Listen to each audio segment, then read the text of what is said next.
આકાશવાણી સમાચાર અમિતા વાંઝા વાંચે છે. સૌપ્રથમ મુખ્ય સમાચાર. પ્રધાનમંત્રી નરેન્દ્ર મોદી આજે પશ્ચિમ ફ્રેટ કોરિડોરના 306 કિલોમીટર લંબાઈનો ન્યૂ રેવાડીથી ન્યૂ મદાર સુધીનો વિભાગ રાષ્ટ્રને સમર્પિત કરશે. કેન્દ્ર સરકારે દેશના કેટલાક રાજ્યોમાં બર્ડ ફ્લૂને ધ્યાનમાં રાખી નવી દિલ્હીમાં નવા નિયંત્રણ કક્ષની સ્થાપના કરી છે અને રાજ્યો અને કેન્દ્રશાસિત પ્રદેશોને બર્ડ ફ્લૂ ફેલાતો રોકવા તાત્કાલિક પગલાં ભરવાની સૂચના આપી છે. આવતીકાલે સમગ્ર દેશમાં કોરોના રસીકરણનો પૂર્વાભ્યાસ કરવામાં આવશે. દેશમાં કોરોનાનો સાજા થવાનો દર 96.36% થયો છે તેમજ કોરોનાના દર્દીઓ સાજા થવાનો આંકડો 1 કરોડથી વધુ થયો છે. ભારતે રાષ્ટ્રસંઘની સલામતી પરિષદમાં આફ્રિકાના દેશોનું પ્રતિનિધિત્વ કાયમી સભ્ય તરીકે નથી તે અંગે આત્મનિરીક્ષણ કરવા સલામતી પરિષદના સભ્યોને અનુરોધ કર્યો છે. અને ભારત અને ઓસ્ટ્રેલિયા વચ્ચે સિડનીમાં આજથી શરૂ થયેલી ત્રીજી ક્રિકેટ ટેસ્ટ મેચમાં આજે લંચના સમય સુધીમાં ઓસ્ટ્રેલિયાએ પહેલી ઇનિંગમાં 1 વિકેટે 21 રન કર્યા છે. સમાચાર વિગતવાર. પ્રધાનમંત્રી નરેન્દ્ર મોદી આજે પશ્ચિમ ફ્રેટ કોરિડોરના 306 કિલોમીટર લંબાઈનો ન્યૂ રેવાડીથી ન્યૂ મદાર સુધીનો વિભાગ રાષ્ટ્રને સમર્પિત કરશે. આ પ્રસંગે તેઓ ન્યૂ અટેલીથી ન્યૂ કિશનગઢ માટે 1.5 કિલોમીટર લાંબી કન્ટેનર ટ્રેનને પણ લીલી ઝંડી આપી પ્રસ્થાન કરાવશે. આ પ્રસંગે રાજસ્થાન અને હરિયાણાના રાજ્યપાલ અને મુખ્યમંત્રી તેમજ રેલવે મંત્રી પિયુષ ગોયલ પણ ઉપસ્થિત રહેશે. પશ્ચિમી ફ્રેટ કોરિડોરનો ન્યૂ રેવાડી ન્યૂ મદાર વિભાગ રાજસ્થાન અને હરિયાણામાં સ્થિત છે. તેમાં 9 નવા ફ્રેટ કોરિડોર સ્ટેશન છે જેમાં 3 જંકશન સ્ટેશનો ન્યૂ રેવાડી, ન્યૂ અટેલી અને ન્યૂ ફુલેરા છે. આ નવા કોરિડોર ઉપર ટ્રેનોની અવરજવરને કારણે રાજસ્થાન અને હરિયાણાના વિવિધ ઔદ્યોગિક એકમોને ફાયદો થશે. આ કોરિડોરથી ગુજરાતમાં કંડલા, પીપાવાવ, મુન્દ્રા અને દહેજ બંદરોથી માલ પરિવહન પણ સરળ બનશે. પ્રધાનમંત્રી નરેન્દ્ર મોદી અને જર્મનીના ચાન્સેલર એન્જેલા મર્કેલ વચ્ચે ગઈકાલે વીડિયો કોન્ફરન્સથી મંત્રણા થઈ. પ્રધાનમંત્રી નરેન્દ્ર મોદીએ યુરોપિયન અને વૈશ્વિક મંચ ઉપર સ્થિર અને મજબૂત નેતૃત્વ પ્રદાન કરવામાં ચાન્સેલર મર્કેલની લાંબા સમયની ભૂમિકાની પ્રશંસા કરી. બંને નેતાઓએ કોવિડ-19 મહામારી, દ્વિપક્ષીય સંબંધો, ક્ષેત્રીય અને વૈશ્વિક મુદ્દાઓ સહિતના વિષયો પર ચર્ચા કરી. અત્રે ઉલ્લેખનીય છે કે આ વર્ષે ભારત અને જર્મની વચ્ચે દ્વિપક્ષીય સંબંધોના સ્થાપનાની 70મી વર્ષગાંઠ અને વ્યૂહાત્મક ભાગીદારીની 20મી વર્ષગાંઠ છે. બંને નેતાઓએ આ વર્ષે 6ઠ્ઠી આંતર સરકારી પરામર્શ યોજવા અને મહત્વાકાંક્ષી એજન્ડા નક્કી કરવા સંમત થયા હતા. કેન્દ્ર સરકારે દેશના કેટલાક રાજ્યોમાં બર્ડ ફ્લૂને ધ્યાનમાં રાખી નવી દિલ્હીમાં નવા નિયંત્રણ કક્ષની સ્થાપના કરી છે અને રાજ્યો અને કેન્દ્રશાસિત પ્રદેશોને બર્ડ ફ્લૂ રોકવા તાત્કાલિક પગલાં ભરવા જણાવ્યું છે. હિમાચલ પ્રદેશ, રાજસ્થાન, કેરળ અને અન્ય કેટલાક રાજ્યોમાં મોટી સંખ્યામાં પક્ષીઓના મોત થયા બાદ કેન્દ્રએ આ મુજબ જણાવ્યું છે. કેન્દ્ર સરકારના પશુપાલન અને ડેરી વિભાગે પ્રભાવિત રાજ્યોને સલાહ આપી છે કે તેઓ આ બીમારીના સંક્રમણને રોકવાની યોજના બનાવે. કેન્દ્રએ ચેતવણી આપી છે કે આ બર્ડ ફ્લૂ માનવી તથા અન્ય પાલતુ પશુ પક્ષીઓમાં ફેલાઈ શકે છે. પર્યાવરણ મંત્રાલયે રાજ્ય સચિવોને લખેલા પત્રમાં આ બીમારીના લક્ષણો ઓળખવા પક્ષીઓ ઉપર નિરીક્ષણ રાખવા જણાવ્યું છે. મંત્રાલયે આઈસીએમઆરના ભોપાલ સ્થિત પશુરોગ રાષ્ટ્રીય સંસ્થાનના અહેવાલને ટાંકતા જણાવ્યું છે કે પરીક્ષણ કરાયેલા નમૂનાઓમાં પક્ષીઓમાં ફેલાતા HSN1 વાયરસ જોવા મળ્યો છે. દરમિયાન કેન્દ્ર સરકારે એવિયન ઇન્ફ્લુએન્ઝા એટલે કે બર્ડ ફ્લૂ અસરગ્રસ્ત કેરળના એલ્લાપુઝા અને કોટ્ટાયમ જિલ્લા તથા હરિયાણાના પંચકુલા જિલ્લામાં તજજ્ઞોની ટુકડીઓ મોકલી છે. આ ટુકડીઓમાં રાષ્ટ્રીય રોગ નિયંત્રણ કેન્દ્ર, રાષ્ટ્રીય વાયરોલોજી સંસ્થા, ચંદીગઢની આરોગ્ય સંસ્થા, નવી દિલ્હીની રામ મનોહર લોહિયા હોસ્પિટલ અને લેડી હાર્ડિંગ મેડિકલ કોલેજના તજજ્ઞોનો સમાવેશ થાય છે. આરોગ્ય મંત્રાલયે જણાવ્યું છે કે હજી સુધી બર્ડ ફ્લૂનો ચેપ માણસોમાં લાગ્યો હોવાનો કેસ મળ્યો નથી.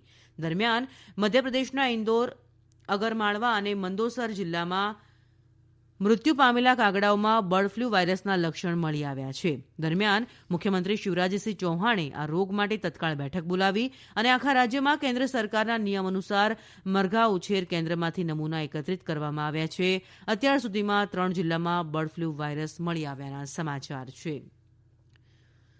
આવતીકાલે સમગ્ર દેશમાં કોરોના રસીકરણનો પૂર્વાભ્યાસ કરવામાં આવશે. આરોગ્ય મંત્રાલયે જણાવ્યું છે કે આ અભ્યાસથી તમામ રાજ્યો અને કેન્દ્રશાસિત પ્રદેશોના દરેક જિલ્લામાં રસીના વિતરણ માટે આયોજન અને સંચાલન સુનિશ્ચિત થશે. મંત્રાલયે જણાવ્યું છે કે કેન્દ્ર સરકાર દેશભરમાં કોરોનાની રસીના વિતરણ માટે ઝડપથી કામ કરી રહી છે. અત્રે ઉલ્લેખનીય છે કે તાજેતરમાં ભારતના ડ્રગ્સ કંટ્રોલર જનરલે ઇમરજન્સી 2 કોવિડ રસીનો ઉપયોગ કરવાની મંજૂરી આપી છે. રસીકરણની આખી પ્રક્રિયા સરળ બનાવવા માટે આરોગ્ય મંત્રાલય દ્વારા કોવિન સોફ્ટવેર બનાવવામાં આવ્યું છે. આ ઉપરાંત કોરોના રસીકરણ અભિયાનને શરૂ કરવા માટે સિરિંજ અને અન્ય પુરવઠાની પૂરતી વ્યવસ્થા સાથે કોલ્ડ સ્ટોરેજની પણ વ્યવસ્થા સુનિશ્ચિત કરવામાં આવી છે. દેશમાં કોરોનાના દર્દીઓ સાજા થવાનો દર 96.36% થયો. છેલ્લા 24 કલાકમાં 19,662 દર્દીઓ કોરોનાની સારવાર બાદ સાજા થયા છે. આ સાથે દેશમાં સાજા થયેલા દર્દીઓનો આંકડો 1,16,000થી વધુનો થયો છે.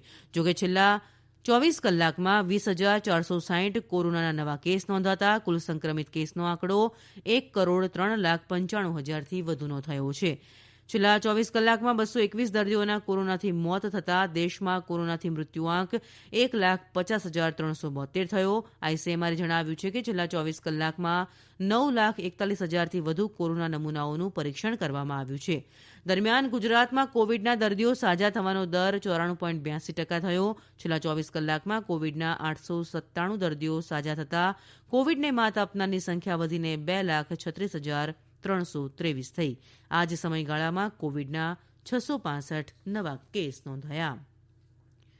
આ સમાચાર આપ આકાશવાણી પરથી સાંભળી રહ્યા છો. વધુ સમાચાર આ કોરોના સંદેશ બાદ. કોવિડથી બચવાના મહત્વપૂર્ણ 3 ઉપાય: માસ્ક પહેરો, 2 ગજનું સલામત અંતર જાળવો અને હાથ સાફ રાખો.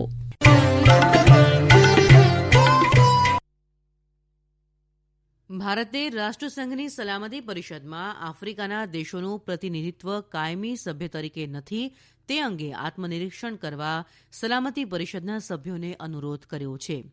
વિદેશ સચિવ હર્ષવર્ધન શ્રીંગલાએ જણાવ્યું છે કે સલામતી પરિષદની કાર્યસૂચિમાં સમાવેશ કરાયેલ અડધાથી વધુ મુદ્દાઓ આફ્રિકા ખંડને લગતા હોવા છતાં ત્યાંના દેશોનો કોઈપણ પ્રતિનિધિ પોતાના હિતને રજૂ કરવા સલામતી પરિષદના કાયમી સભ્ય તરીકે હાજર નથી તે મુદ્દો વિચાર માંગી લે છે.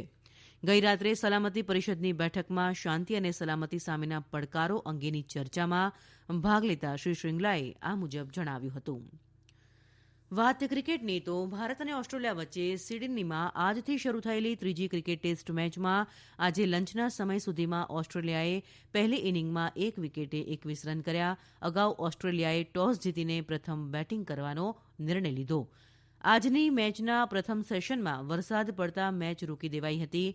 ઓસ્ટ્રેલિયાના ખેલાડી ડેવિડ વોર્નરને મોહમ્મદ સિરાજે માત્ર 5 રનમાં આઉટ કર્યો. ભારતીય ટીમની વાત કરીએ તો આ ત્રીજી ટેસ્ટમાં મયંક અગ્રવાલની જગ્યાએ રોહિત શર્માનો સમાવેશ કરાયો છે અને તેને ઉપકપ્તાન બનાવાયો છે. રોહિત ઉપરાંત નવદીપ સૈની તેની પહેલી મેચ રમશે. પહેલી 2 ટેસ્ટ મેચ પૈકી બંને દેશ એક મેચ જીત્યા હોવાથી ત્રીજી ટેસ્ટ મેચ મહત્વની બની રહેશે.